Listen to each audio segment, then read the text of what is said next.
So you want to play like this? Coming up tonight from Lambeau Field, the 180th overall meeting between the Packers and Lions. Line on first down. Smith fires. What a catch! Made by Fant for Seattle. Touchdown! Step 1. Understand the game. Let's start with the basics. The field. A football field is 100 yards long, plus two 10-yard end zones. The yard lines on the field act as a built-in measuring system so everyone knows exactly how far a team needs to gain to advance the ball. The number 50 marks the middle of the field with dissenting 10-yard increments leading to each end zone. There is a little white arrow between each 10 yards to show the direction and how many yards are left to the nearest end zone. Next, where the games happen. Every NFL team has its own home stadium, some indoors, some outdoors, but the field dimensions and rules never change. Whether it's snowing in Buffalo or sunny in Miami, the rules stay identical. Now, how do you actually win? Simple. Score more points than the other team by the end of the game clock. Football has 5 ways to score. A touchdown, worth 6 points. Reaching the opponent's end zone while in the possession of the ball. Afterwards, a team is awarded the chance for more points by attempting either a extra point kick, worth 1 point, a kick from the 15-yard line and punting the ball between the prongs of the goalpost successfully, or a 2-point conversion, worth 2 points. By running only one more play at the 2-yard line, a team can either pass or run, but again, you only get one chance. If you don't succeed, you're left with only the 6 points gained from the touchdown. Not bad. Both of these extra point scenarios only happen if you score a normal touchdown. Other than that, there is the field goal, worth 3 points, and is earned by kicking the ball between the prongs of the goalpost during normal play. This can be from any point of the field. Little fact, the current longest field goal record is held by Cam Little for 68 yards, more than half the field. Then there is the safety, worth 2 points, which happens when the defense tackles the offense in the own end zone. It's rare, but it happens. Once a team scores a touchdown, field goal, or safety, the team that just scored will change to defense and kick the football down the field for the other team to now start their turn on offense. Now, how long is a game? Officially, 4 15-minute quarters. In reality, with replays, timeouts, incomplete passes, and players going out of bounds, games usually last around 3 hours. Halftime is 12 minutes, except in the Super Bowl where it's longer for the halftime show. Finally, the on-screen graphics. You often see something like 1st and 10. That means it's the offensive team's first down, and they need 10 yards to reset the down. You can think of a down as a turn. Each team, when on offense, has 4 downs, or turns, to move the ball 10 yards. If they succeed in gaining 10 yards, it resets back to 1st and 10, with much more of the field gained, and closer to the end zone. If they don't, teams usually, but not always, on the 4th down, punt or attempt a field goal, and then switch possessions of the ball, giving the other team their chance to attack, starting specifically where the ball was last left. The game replays of this pattern of swapping attack and defense until the end of the game. The scoreboard also shows the current score, which quarter, and how much time is left, and which team has current possession. Once you understand that box, following the game becomes much easier. Step 2. Teams. Now, let's talk about how NFL teams are laid out. There are 32 teams across the United States. They're organized into 2 conferences, the AFC or the National Football Conference. Each conference has 4 divisions, North, South, East, and West, making 8 divisions total. Team names usually come from a few common themes. Some are based on local animals like the Bears, Dolphins, or Jaguars. Others are tied to the local history like the Steelers referencing the steel industry. Some names are chosen to sound tough, teams like the Raiders or Ravens. And many teams are named after birds, a surprising number of birds. Each team consists of a 53-man roster, but on game day, only 48 players are allowed to suit up. But no matter what, only 11 players per team are allowed on the field at a time. That is 22 total players on the field at any given time. Here's the simplified version of each position and how many of them you usually see on the field. On offense, the formation can change, but most plays use something close to this lineup. 1 quarterback. They receive the ball, start the play, and lead the offense. They throw or run the ball and make most of the decisions.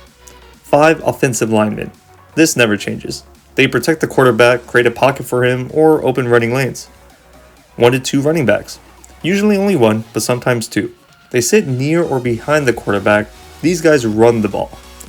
2 to 3 wide receivers. Most modern offenses use 3, some use 2 depending on the play.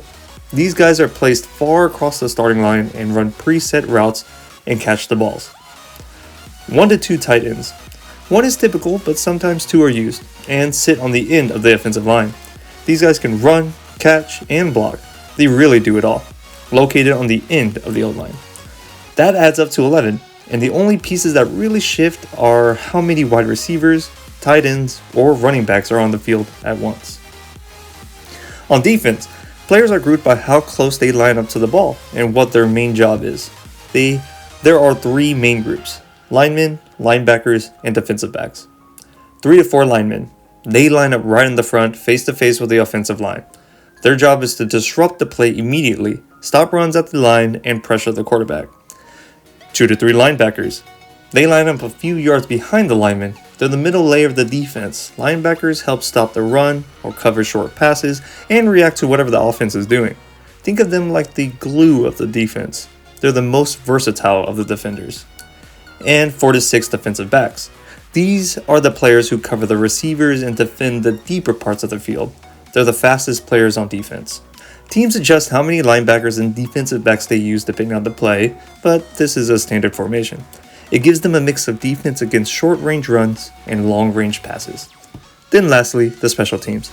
They deal specifically with the kicking plays of the game.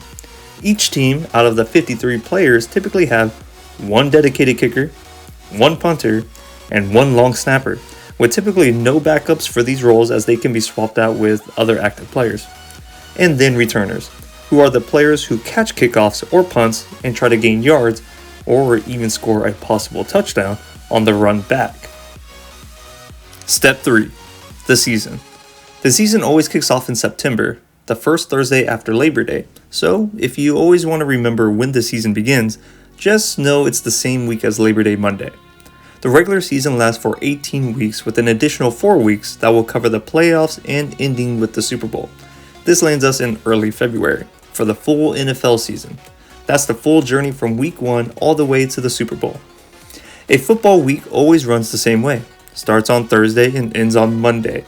Thursday opens things up, Sundays carry the bulk of games, and Monday Night Football wraps it up. Until much later into the season, there will be an occasional game on Saturday and more rarely on Friday, but those are rare. So you can safely say 99% of games are on Thursday, Sunday, and Monday. The regular season lasts 18 weeks with each team playing 17 games.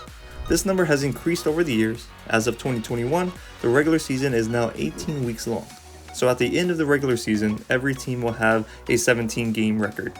For example, 15-3, 6-11, 2-15. Another fact, before the 18-week change, the most recent time a team had a winless season were the Cleveland Browns with a record of 0-16 in 2017. Browns fans, please don't hate me for bringing that up. Anyway, the 1 week a team doesn't play is called the bye week. It is scheduled somewhere between week 5 and week 14 for broadcasting reasons and to allow the most action to be at the beginning and ending of the season. The bye week also allows teams time to recover and adjust. It absolutely matters, especially late in the year when injuries pile up. How teams get matched up every week throughout the season follows a formula. It's important but complicated and not necessary for the sake of this video. However, what I can tell you is that from day 1 of each season, every single game leading up to the playoffs is determined. You can see the full schedule of each game and when it will happen at the beginning of each season. At the end of it all, your record is your ticket to the playoffs. Wins and losses determine who rises to the top, who wins their division, and who grabs the limited wildcard spots. A strong record not only gets you into the playoffs, but also affects your seeding, or your rank, once you get there. In easier terms, a better record gives you a better seeding, and a better seeding gives you an easier path in the playoffs, at least on paper. Which leads us to Step 4, the playoffs and Super Bowl. The playoffs are the final stretch of the NFL season, a tournament where only the best teams survive, and every game is the best of one game, just like the regular season. Except each game becomes a win in advance or lose and pack it up. Only 14 teams make it to playoffs, 7 from the AFC and 7 from the NFC, and the best team on both sides will play each other in the Super Bowl, meaning the final teams will always be AFC versus NFC. I touched on this before, that each conference holds half of the teams. The AFC holds 16 and the NFC holds 16. Both conferences have 4 divisions, North, East, South, and West. And there are 4 teams in each division. 4 divisions with 4 teams make 16 teams for each given conference. At the end of the regular season, for each division, the team with the best record are declared the division winners. That gives us 4 of the 7 spots that make it to playoffs. The remaining 3 spots that get to go to playoffs are the wild card teams. The 3 teams that have the best record other than division winners will get to go to playoffs regardless of the division. That means even if you didn't win your division, you can still make it to the playoffs. That's why every regular season win matters. Quick note, if there are record ties, the NFL has methods in sorting out who will proceed with fair judgment.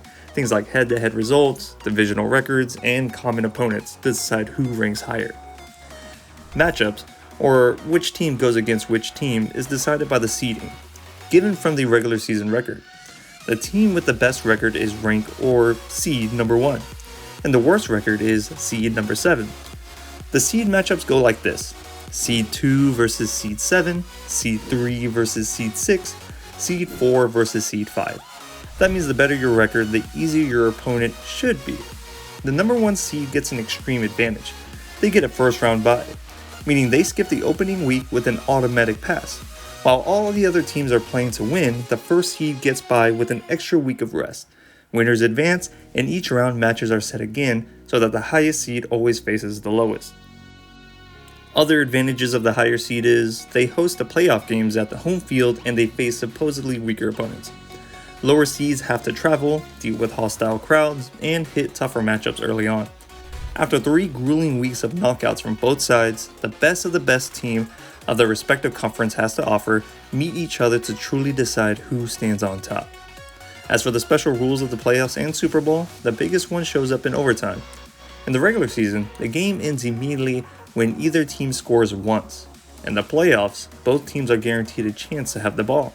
No sudden death endings on the first possession and no ties. That means a definitive winner. For most of the playoffs, the higher seed usually hosts the game, whereas the Super Bowl is different. It's played at a neutral site chosen years in advance. Before we get into what the teams are fighting for, it's worth stepping back and looking at why the Super Bowl is such a massive event in the first place. It's more than just a final game, it's a full-on spectacle. The halftime show alone has become its own cultural moment, pulling in music legends and producing performances people talk about for years. The commercials are a whole separate attraction, with companies spending millions to make ads that some people tune in just to watch. And the game itself is always played at a special location, usually warm weather and dome stadium chosen years in advance to feel big, bright, and unforgettable. By the time the teams take the field, the Super Bowl isn't just a championship, it's the biggest stage in American sports. Now for the rewards. When a team wins the Super Bowl, they don't just walk away with bragging rights, there's real money involved. Players earn a cash bonus for every playoff game they advance through, and the Super Bowl win pays the most. In recent years, winners have earned around $164,000 per player just for the championship game, with total postseason earnings climbing into the mid $300,000 range. Each player also receives a custom Super Bowl ring, often valued between $30,000 and $50,000, a piece of jewelry that's more symbol than accessory. The team earns the Vince Lombardi Trophy, a sterling silver trophy built fresh every single year, and the franchise gains something even bigger, a permanent boost to its history, its reputation, and its ability to proudly stamp Super Bowl champions on everything from banners to merchandise. But beyond the money, the medal, or the rings, there's something deeper. For many players, this is the moment that validates years of sacrifice, the early mornings, the injuries, the doubt, the pressure, and every inch of work that nobody ever sees. Winning the Super Bowl means you prove yourself on the biggest stage the sport has. You beat the best team that year.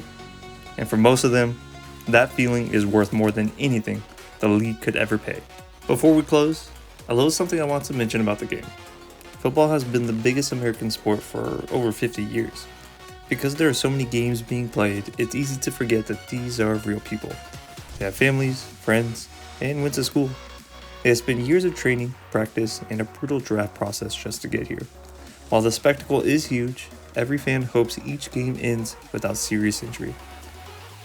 I kept this video focused on the essentials, so new viewers feel confident watching and feeling invested in a game. Let me know in the comments what I missed or what was still confusing. I'd love the feedback. I made this video for people like me. Even if you never become a football fanatic, you can still enjoy the people you watch it with.